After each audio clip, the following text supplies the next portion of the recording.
ओम नमः शिवाय दोस्तों, 84 महादेव की कथा के क्रम में आज हम सुनेंगे 17 व 61/84 की कथा।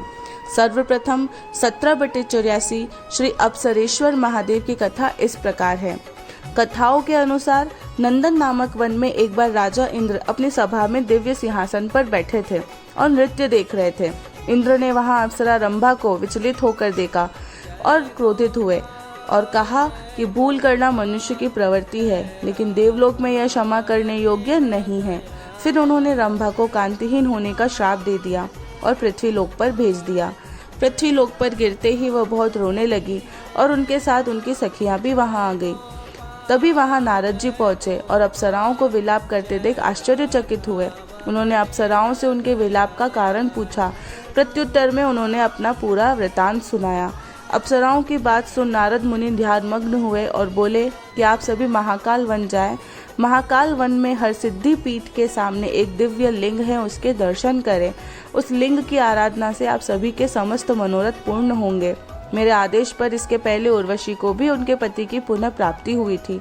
तब सभी अप्सराएं वहां गई और नारद मुनि द्वारा बताए गए लिंग की सच्ची श्रद्धा से पूजा अर्चना की। अप्सराओं द्वारा श्रद्धा पूर्वक पूजन अर्चन से भगवान शिव प्रसन्न हुए और उन्होंने वरदान दिया और उन्हें पुनः इंद्रलोक प्राप्त हुआ। मान्यता है कि अपसरेश्वर महादेव का दर्शन करने से किसी का स्थान भ्रष्ट नहीं होता।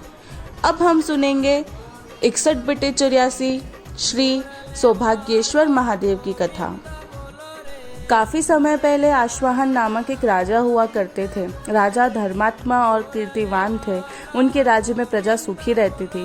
काशी राजा की पुत्री मदन मंजरी उनकी पत्नी थी। वह भी अत्यंत सुंदर थी। पति का हित चाहने वाली वह धर्मात्मा थी। पूर्व कर्म के कारण वह दुर्भगा थी।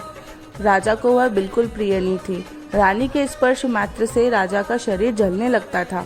एक बार राजा ने क्रोध में आकर उन्हें वन में छोड़ने का आदेश दे दिया। रानी वन में अपने भाग्य को कोसने लगी।